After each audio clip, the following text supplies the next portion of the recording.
segunda parte da aula de hoje. Vamos só dar continuidade aí. Nós paramos nesse slide aqui quando discutimos sobre a hidrólise de glicosídeo. Bom, agora vamos falar... Só desligar aqui a câmera, que fica muito melhor. Pronto. Vamos falar agora um pouquinho sobre algumas reações químicas, tá? Características de monossacarídeos. As reações de oxidação e redução de cada um deles, tá? Bom, vou só voltar aqui para refletir um pouco com vocês. Quando a gente fala aqui de reações de oxirredução de monossacarídeos, nos remete às reações clássicas de aldeídos e cetonas, de oxirredução. Então, aqueles experimentos que eu mencionei agora há pouco, no primeiro tempo da aula, de reações características de aldeídos e cetonas, também se estende esse raciocínio aqui para carboidratos, reforçando que os monossacarídeos são aldeídos, né, e cetonas, polihidroxilados. Então, as reações clássicas que fizemos em laboratório para aldeídos e cetonas também são úteis, né, para muitos carboidratos, no caso dos monossacarídeos. No caso aqui, olha, oxidação, primeiramente. Diversos agentes oxidantes são utilizados para identificar grupos funcionais de carboidratos. Aí eu citei aqui, por exemplo, reagentes de Benedict, Fehling e Tollens. Mas tem também reação com água de bromo, com ácido nítrico concentrado, que são outros importantes oxidantes. Mas, para não desviar muito o foco, eu coloquei apenas esses três aqui, que são bem comuns e importantes, que, inclusive, nós iríamos fazer esse experimento se tivéssemos, né, lá no laboratório com nossas práticas. A gente fez, mas eu vou descrever... A gente usa Ótimo. Assim, gente. Excelente. Então, vocês vão lembrar agora que eu vou só resumir, falar um pouco dos detalhes, vocês vão com certeza lembrar. Então, por exemplo, tanto o reagente de Benedict quanto de Fehling, eles são soluções alcalinas que contêm o íon cúprico, que é o cobre 2+, né?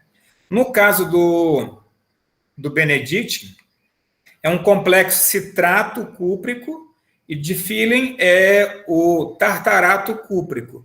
Mas, independente do sal que eles utilizam, o cátion, que é importante aí, que é o íon cúprico, que é o cobre 2+.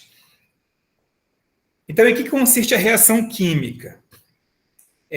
Quando você coloca esta solução alcalina desse complexo com íon cúprico, ela tem uma tonalidade azul, que é característica do cobre 2+, do íon cúprico, né? Uma cor azul bem clarinha. Aí, quando você vai adicionar a esta solução uma aldose ou uma cetose, ou seja, né, um carboidrato, aldose ou cetose, que pode ser, por exemplo, a glicose e a frutose, tanto a aldose quanto a cetose vão reagir com o íon cúprico. Então, o íon cúprico ele vai sofrer redução de cobre 2+, para cobre+, que é o íon cuproso. Então, à medida que o cobre reduz, tanto a aldose quanto a cetose sofrem oxidação. Mas por que esse experimento é interessante? Porque o íon aqui, ó, o óxido cuproso, ou óxido de cobre 1, ele é um produto insolúvel que tem essa cor vermelho tijolo. Então, forma um precipitado. Imagina você com uma solução bem translúcida, um azul bem clarinho, de repente a reação acontece e um produto vermelho tijolo se forma e precipita. Isso é um indício que o teste deu positivo. Ou seja, a reação química ocorreu do cobre com o aldeído. Tá? Lá em laboratório, não na aula de bioquímica, lá na aula que vocês tiveram, vocês usaram um aldeído e uma cetona, lá na ocasião, na aula de química orgânica. E usaram esse experimento para diferenciar uma carbonila de um aldeído e de uma cetona.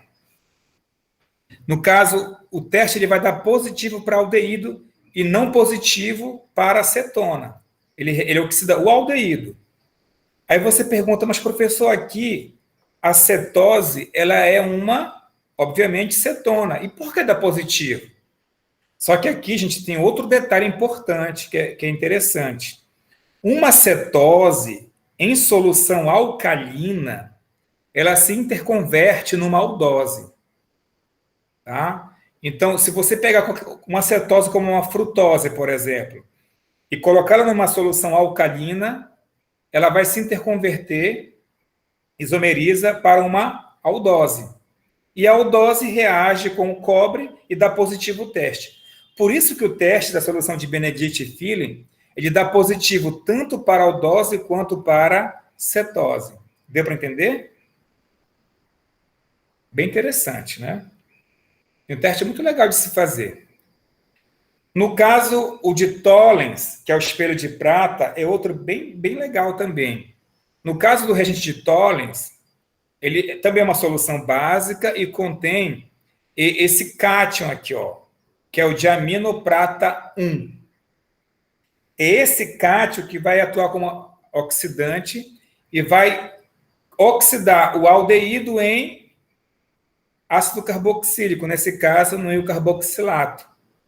Então, enquanto o aldeído oxida, a prata reduz. Então, ela vai de +1, que é o NOx aqui no ânion, no cátion, para a prata metálica. E como essa reação ela acontece lentamente, à medida que o aldeído vai oxidando, que no caso é da aldose, né, ou da cetose, à medida que ele vai oxidando, a prata vai reduzindo. E à medida que a prata metálica vai se formando, ela vai se agregando na parede do recipiente, no caso, o tubo de ensaio. Aí dá para ver claramente o brilho característico. Por isso que a gente chama de espelho de prata. É um indício que o teste deu positivo. Ou seja, naquele recipiente ali nós temos um aldeído. Que no nosso caso agora, nós temos uma aldose ou uma cetose. Ficou claro aí os dois testes? O resumo é, tanto uma cetose quanto uma aldose, que são M-acetais, em solução, eles provocam a redução ou do cobre ou da prata. Por isso que eles são chamados de açúcares redutores.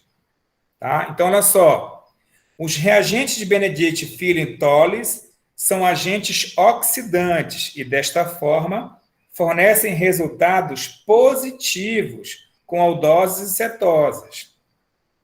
Aí começa a observação aqui, ó. Açúcares que dão resultados positivos são conhecidos como açúcares redutores. E olha que interessante, e todos os carboidratos que contêm grupo M-acetal são resultados positivos. Tá claro? Eu vou voltar aqui rapidinho, assim, ó, só para você tirar uma dúvida legal que costuma aparecer. Vou pegar aqui aquele equilíbrio lá do início, que eu mostrei no início da aula de hoje. Este aqui, ó. Olha que bacana, gente. Lembra que existe um equilíbrio entre a glicose na cadeia aberta e a forma cíclica? Então, olha, aqui está o carbono, ó, do grupo aldeído, que vai sofrer oxidação até ácido carboxílico. Apesar de no equilíbrio ter uma quantidade pequena de glicose nesse formato, mas é o suficiente para reagir e dar o teste positivo. E como você lembra bem, à medida que essa glicose ela vai reagindo e consumindo, formando ácido carboxílico ou carboxilato, o equilíbrio dessa reação vai deslocando no sentido de formar mais glicose com cadeia aberta. Desta forma, a reação química vai acontecendo. Mas é esse carbono aqui do aldeído que reage, né, em meio em solução, que é o carbono que vai dar origem ao carbono M-acetal aqui, ó, na forma cíclica. Entenderam? Agora eu vou voltar lá para o slide que estávamos.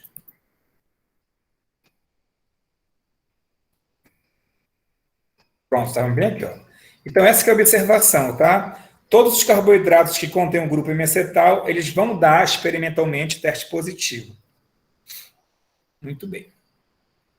Falamos da oxidação, né? Vimos que os açúcares podem ser açúcares redutores. Lembra que lá na química a gente aprende que um agente redutor é aquele que provoca redução na outra substância, tá? Então, são açúcares redutores. Mas os açúcares também podem sofrer redução, ou seja, provocar oxidação na outra substância. Essa redução de monossacarídeos dá origem a uns poliálcools chamados de alditóis, tá? Alditóis, ou simplesmente alditol no singular. Então, olha só, aldoses e cetoses podem ser reduzidas por borohidreto de sódio, que é o NaBrH4, a compostos chamados de alditóis, que nada mais são do que poliálcoois, tá? Por exemplo, essa é uma reação, gente, geral de um aldeído ou uma cetona com um hidreto, atuando como nucleófilo. O borohidreto de sódio aqui, gente, é a fonte de hidreto para a reação química. Então, de maneira geral, como é que o hidreto interage com a carbonila de um aldeído de uma acetona? Ele atua como nucleófilo, se adiciona o carbono carbonílico, o par de elétrons pi aqui da ligação da carbonila é acomodado pelo oxigênio, ó, formando esse intermediário aqui. Depois, o oxigênio negativo usa esse par de elétrons e abstrai um próton do íon hidrônio, formando hidroxila aqui em cima. Ó. Desta maneira, o aldeído ou cetona se converte em um álcool. Essa é a reação geral, que transforma um aldeído em um álcool, ou uma cetona em um álcool.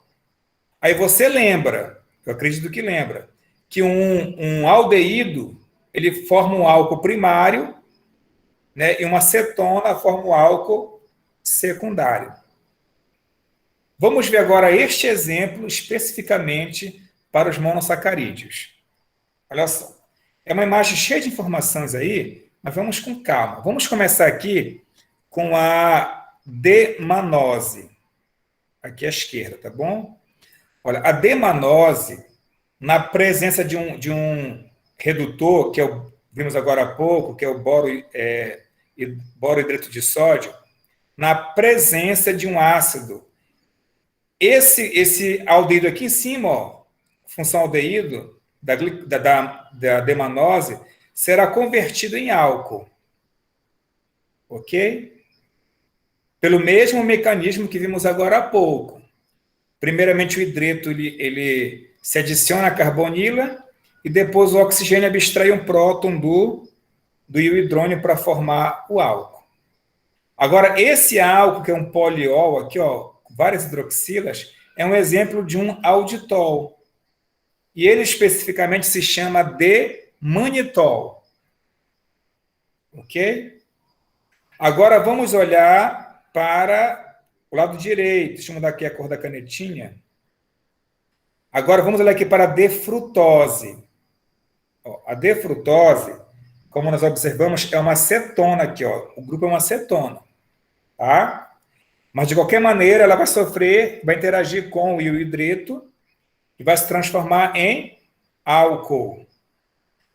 Como esse carbono aqui onde está a carbonila, ele vai gerar um centro quiral, então ele vai formar dois tipos de alditol. Ele forma o manitol, que já conhecemos aqui à esquerda. Ele pode dar origem a um outro, que é o glucitol, que está aqui à direita. É um outro exemplo de alditol. Esse glucitol aqui à direita, ele é conhecido comercialmente como sorbitol. Eu acho que já ouviram falar, né? É um açúcar muito presente, muito presente, tem uma molécula adocicada, né? Que está muito presente em frutas vermelhas, ameixa, uva. E, inclusive, é usada artificialmente para adoçar uma série de doces, né? Eles utilizam o sorbitol. Então, a galera aí que é do mundo fitness e tal, que costuma substituir a sacarose por outros tipos de adoçantes, deve conhecer o sorbitol, tá? Muito bem. Deu para entender direitinho aí? Então, os monossacarídeos sofrem redução. e formam esses álcools com várias hidroxilas, chamadas de alditóis. Seguimos. Agora vamos passar para os disacarídeos. E depois vamos finalizar com os polissacarídeos, a aula de hoje. Tá? Olha, o nome é bem sugestivo, já discutimos do que se trata os disacarídeos, né? Constitui o produto da condensação de duas unidades monossacarídeas, unidas covalentemente por uma ligação oglicosídica. O primeiro exemplo, e eu acho que o mais importante e o disacarídeo mais abundante que existe é a sacarose, que nós conhecemos popularmente como açúcar de mesa. Tá? É o disacarídeo mais abundante, né, na natureza, e que é o nosso açúcar de mesa. A sacarose é formada pela união do monossacarídeo glicose, bem conhecido, e do frutose. A união desses dois monossacarídeos gera a sacarose. Tá certo? Bom, gente, a sacarose ela é um açúcar não redutor e apresenta resultados negativos com reagentes de Benedict e Tollens. É aquilo que mencionamos agora há pouco. Se eu fizer aquele experimento de Tollens, Benedict, Feeling, com a sacarose, a resposta será negativa. Por quê? Porque se você olhar para a sacarose, ela não possui nenhum carbono M-acetal. Olha que interessante. O carbono 1 da glicose, alfa, está para baixo, vai se unir, né? Vimos essas reações agora há pouco, como elas acontecem, com o carbono 2 da frutose. O interessante é que o carbono 1 da glicose é o carbono M-acetal. E o carbono 2 da frutose também. Então, os dois ficam ocupados formando o disacarídeo acetal. Portanto, eles não têm aquele carbono M-acetal que possibilita dar positivo teste positivo no caso, né, com Benedict e Tollens. É por isso que dizemos que a sacarose não é um açúcar redutor. Ficou claro isso aí ou confundi um pouco vocês? Vocês lembram lá em proteínas como era chamada a ligação que une dois aminoácidos? Ligação peptídica ou ligação amídica, não é isso? Aqui em carboidratos, nesse tema, a ligação que vai unir dois monômeros, dois monossacarídeos, é chamada de ligação O-glicosídica, que é essa ponte aqui com oxigênio, tá bom? Gente, como eu falei agora há pouco, a glicose ela está presente em praticamente todos os vegetais, né? Os seres que fazem fotossíntese, e maior concentração em alguns particularmente, como a cana-de-açúcar, a beterraba, entre outros. Principalmente no Brasil, se extrai muito cana-de-açúcar, a sacarose da cana-de-açúcar, né? Em outros países, né, onde, por questões geográficas e climáticas, a cana-de-açúcar não é bom para o plantio, eles utilizam, né, outras, como beterraba, do próprio arroz, enfim, eles utilizam sacarose, que inclusive é importante para a geração de etanol. Numa aula de fermentação a gente vai ver isso depois, tá bom? Outro importante disacarídeo é a maltose. A maltose é um disacarídeo, é um açúcar, olha, isso aqui é interessante, já é um açúcar redutor, tá bom? Diferentemente diferentemente da sacarose, a maltose é um açúcar redutor. Vamos daqui a pouco entender por quê, tá? E apresenta resultados, obviamente, positivos com reagente Benedict e Tollens, tá certo? A maltose, gente, ela é hidrolisada a partir do amido. Então, em laboratório, você pode hidrolisar o amido e vai dar origem à maltose, que no nosso organismo isso é feito a partir de enzimas, né, que fragmentam, né, dividem o amido, que daqui a pouco eu vou falar sobre ele, em polissacarídeos, para a formação do disacarídeo maltose. Esse exemplo aqui eu coloquei, achei bem legal, para você entender por que ele é um açúcar redutor.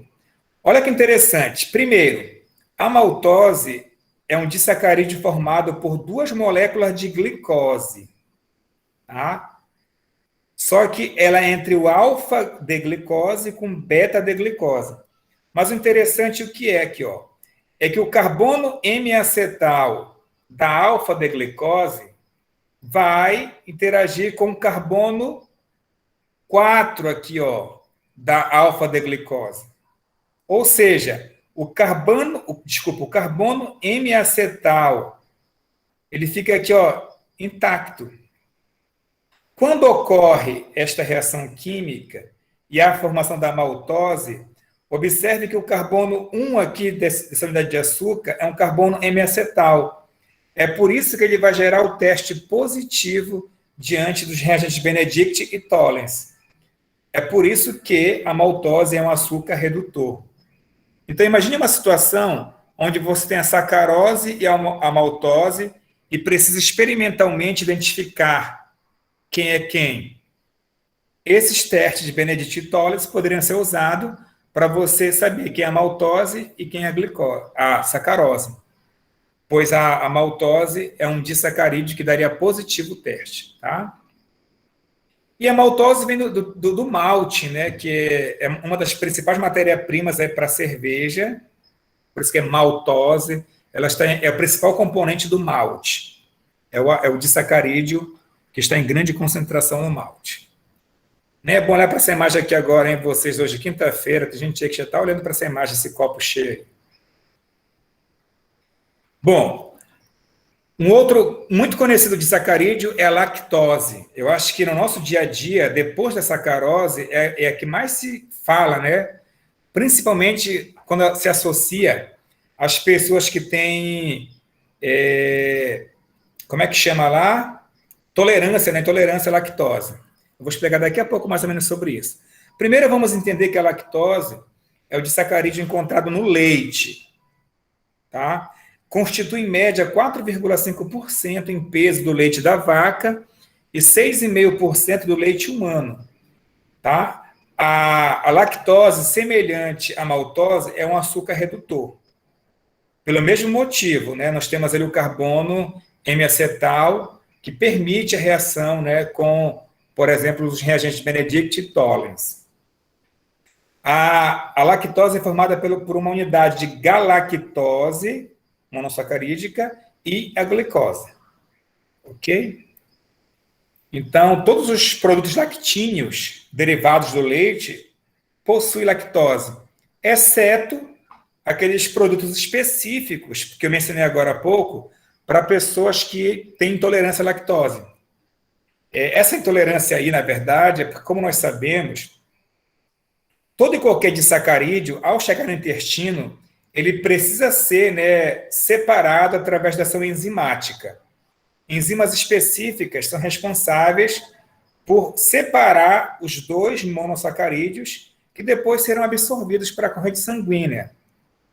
Por exemplo, alguns animais, como gatos e cães, quando são pequenos, quando são bem jovens, eles produzem a enzima lactase que degrada, né, que separa as duas unidades da lactose. Mas, por exemplo, com o tempo que o cachorro e o gato vão se desenvolvendo, eles vão perdendo essa capacidade de produzir essa enzima, a lactase. Por isso que não é correto, nem adequado, dar para cão ou para gato já adulto, né, em tamanho já grande, qualquer produto derivado de leite. Como eles não produzem essa enzima, eles têm esses efeitos de quem não tem enzima, que é, por exemplo, dores abdominais, formação de gases, diarreia. Então, é por isso que para esses animais não é possível, não é adequado fornecer esses alimentos. E com relação aos seres humanos, por alguma eventualidade, né, na vida do ser humano, ele pode, por algum momento da sua vida, deixar de produzir a lactase no organismo. E nesse período, se ele ingerir qualquer produto, né, derivado do leite, lactíneo, ele tende a sofrer os mesmos sintomas, que são exatamente esses: dores abdominais, formação de gases e também diarreia comum nessas pessoas que passam por essa etapa. E, em particular, algumas pessoas já constantemente já não produzem mais. São aquelas pessoas que são já ditas intolerantes à lactose. Então, essas pessoas realmente não podem comer esses produtos para evitar esses problemas desagradáveis aí. Aí eles passam a consumir esses produtos com zero lactose, que se você vai no supermercado, já consegue observar vários produtos lá ali com essa opção zero lactose. E eu estava lendo, não recordo o artigo, se era um livro, mas bem interessante que essa questão de ser intolerante ou não está muito relacionada também por questões genéticas. Por exemplo, em alguns países, algumas regiões do planeta, onde não tem esse hábito, né, de comer esses produtos, a população praticamente toda é intolerante. Por exemplo, eu li que na Ásia, os chineses, os japoneses, mais de 90% da população tem esse problema. Por isso que, se você observar, os lactíneos nem compõem muito a dieta dos chineses, dos japoneses, tailandeses. Interessante, né? Já para os europeus, e no nosso caso da América do Sul, como é muito comum na nossa dieta esses lactíneos, a porcentagem de pessoas que têm essa intolerância ela é bem reduzida. Bem interessante.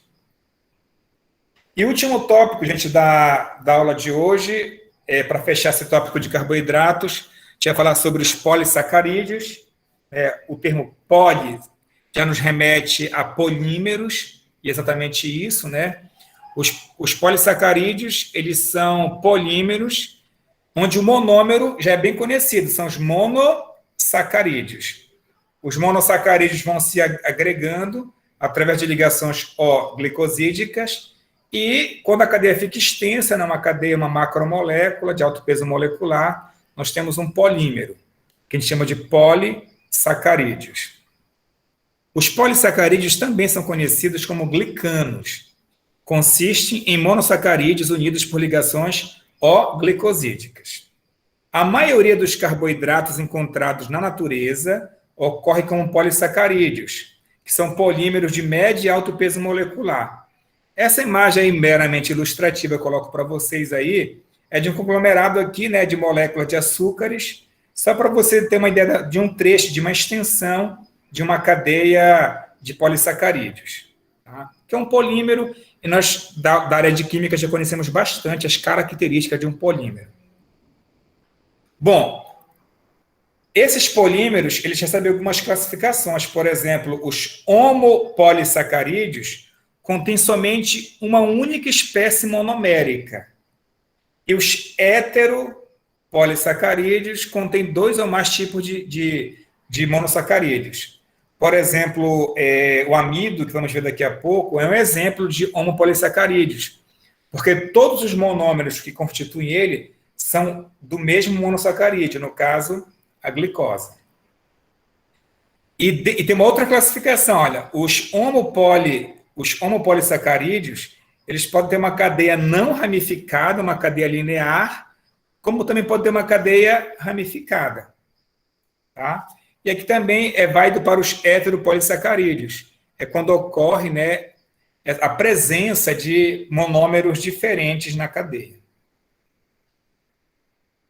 Olha, alguns homopolissacarídeos são formas de estocagem de combustível. Mas nós vamos ver o caso, né, dos polissacarídeos de armazenamento mais importante, que é o caso do amido, que é uma fonte de armazenamento de energia nas células vegetais. Deixa eu grifar aqui. Ó, o amido nas células vegetais. E o glicogênio, que é uma fonte, né, de estocagem, armazenamento de energia nas células de animais, que é o nosso caso. O amido, ele ocorre em grânulos microscópicos em raízes, tubérculos e sementes de plantas. Tá? Então, por exemplo, essas espécies aqui, ó, por exemplo, trigo, milho, a batata em si, a batata inglesa, a batata que é muito comum na nossa região, a mandioca, são exemplos, né, de alimentos ricos em amido. Olha, o amido ele contém na estrutura 2 tipos de polímero de glicose, que a gente chama de amilose e amilopectina. A amilose, ela consiste tipicamente em mais de 1.000 unidades de D-glicopiranosídeo conectados por ligações alfa entre o C1 de uma unidade e o C4 de outra unidade. Então, é sempre assim que eles estão conectados. Ó. É o carbono 1 de uma unidade de glicose, na posição alfa, com o carbono na posição 4 de outra molécula de glicose. E assim eles vão se conectando. Tá? Então, a amilose é tipicamente linear. Ok? Então, é uma estrutura parcial, é um fragmento aí, né? No caso da amilose, que é um polímero não ramificado. Já a amilopectina, ela tem uma estrutura semelhante à amilose, exceto que as cadeias são ramificadas na amilopectina. As ramificações ocorrem entre o C2 de uma unidade de glicose e C1 de uma outra, e ocorrem em intervalos de 20 a 25 unidades de glicose. Então, observe, ó, vem aqui a cadeia reta de glicose e o carbono 6 de uma glicose com o carbono 1 de outra glicose formam a ramificação. Então, a amilopectina com a amilose, eles juntos, essas duas cadeias de polissacarídeo, formam o que nós conhecemos como amido, que é uma fonte de armazenamento de energia para os vegetais, tá? No nosso caso, que é o glicogênio ele é o principal polissacarídeo de armazenamento das células animais. Possui estruturas parecidas com a da amilopectina, tá? Ou seja, ramificado. No entanto, o glicogênio, o grau de ramificação das cadeias é muito maior.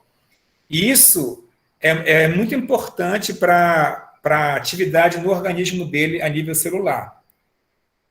No nosso caso, o glicogênio ele se acumula, né, principalmente nos músculos e no fígado, que ele se concentra. Então, é uma reserva de energia. Toda vez que o organismo precisa, está disponível o estoque. Então, as enzimas vão lá e, a partir do glicogênio, retiram a quantidade necessária de glicose que o organismo precisa. Todos nós sabemos, inclusive a próxima aula sobre lipídios, que tanto os carboidratos, o glicogênio, quanto os lipídios são fontes de energia que o nosso organismo armazena. A diferença é que, no caso dos lipídios, gente, é uma fonte de energia, se comparar a mesma massa de lipídio com carboidrato, ela produz muito mais energia. Entretanto, no caso dos carboidratos, é uma forma de energia mais imediata. Então, quando o organismo necessita de energia, por algum motivo, de forma imediata, ele lança a mão dos carboidratos, que estão mais disponíveis, por serem mais solúveis em água, elas acabam transitando com mais facilidade pelo nosso organismo, que é essencialmente aquoso. Alguns homopolissacarídeos possuem funções estruturais, que é o caso da celulose. A celulose é uma substância fibrosa, resistente e insolúvel em água. É encontrada na parede celular de plantas. Então, no caso da celulose, ele é um homopolissacarídeo linear e não ramificado, constituído em média de 10.000 a 15.000 unidades de D-glicose. Tá? No caso da celulose, as unidades de açúcar, elas, de acordo com a interação aqui entre os dois monossacarídeos, né, elas conseguem interagir e se organizar de maneira mais planar, linear. Isso permite que uma camada consiga se sobrepor à outra. Isso confere à celulose essa característica de fibra, da resistência, né? Isso que é um dos motivos que a torna insolúvel, tá?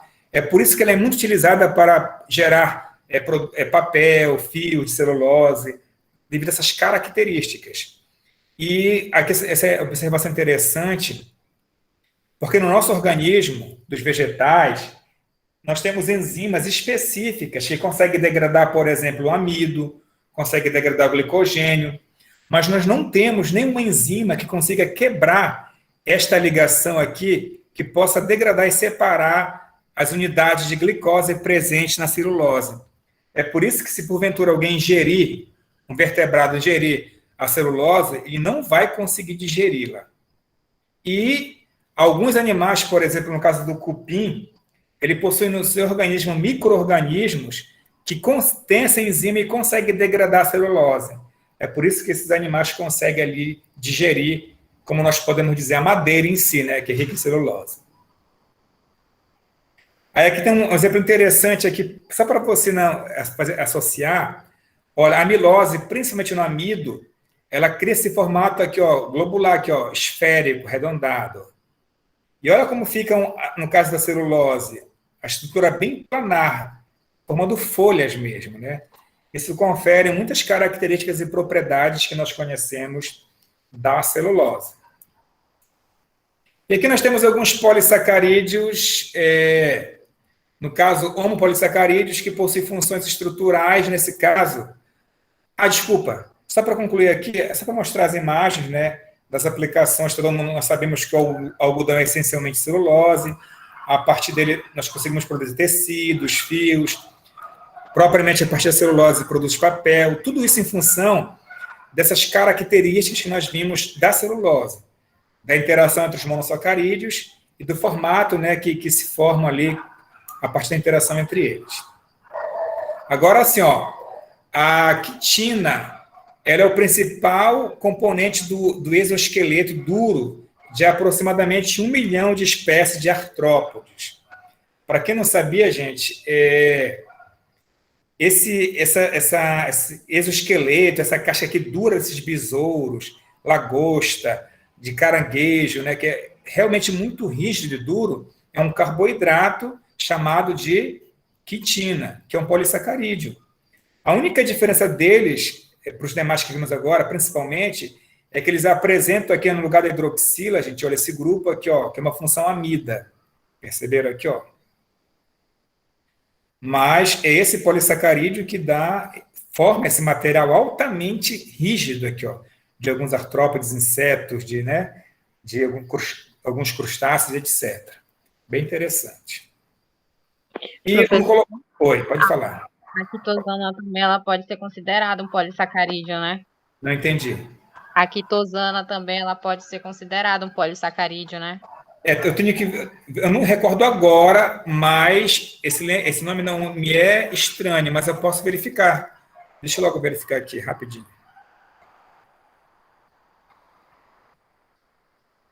Para ver se for com a estrutura. Quando eu lembro agora diretamente, é quitosona. É isso? Isso. É com essa. Seria essa quitosana? Isso. Tá aqui, ó, é verdade, ó, realmente, ó, é um polissacarídeo catiônico produzido através da desacetilação da quitina. Então ele já é derivado da quitina que vimos agora há pouco, entendeu? Sim. Realmente eu não tinha ido sobre ele ainda. É encontrado no exoesqueleto de crustáceo também. Então acho que ali forma uma composição entre eles, né? Bacana. O outro bem interessante é o que é interessante, que tem a ver com o nosso cotidiano, é o destrano. Quer ver? Olha só. Ó, o destrano. Olha, os destranos são polissacarídeos de elevado peso molecular que consistem em unidades de glicose ligadas predominantemente por ligações. Tá. Mas onde é que ele se encaixa no contexto? É por isso que os dentistas, odontólogos pedem para a gente evitar comer muitos doces, né? Porque alguns micro-organismos e enzimas da nossa boca, eles degradam uma série de açúcares, né, presentes nos alimentos e formam, né, degradam e depois formam esse destrano. E ele que é um dos principais componentes daquela placa de tártaro que forma nos dentes, que causa todo aquele problema, né, para a saúde bucal. Então, outro exemplo é de um polissacarídeo. Muito bem. Deixa eu voltar aqui.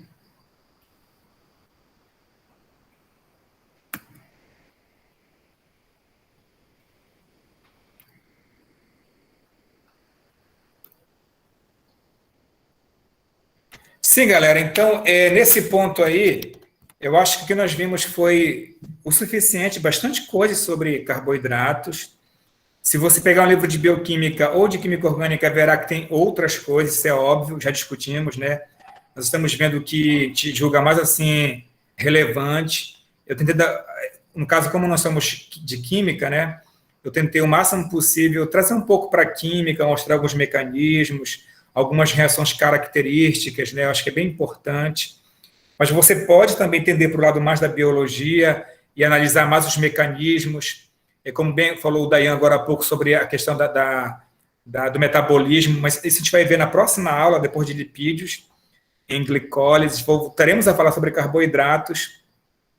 Mas eu acho que, porque a gente se propõe para a carga horária, vimos bastante coisa. Eu acho que deu para abrir a mente de vocês, para futuros professores já ter condições de trabalhar já o tema carboidratos no ensino médio, ou até mesmo numa graduação.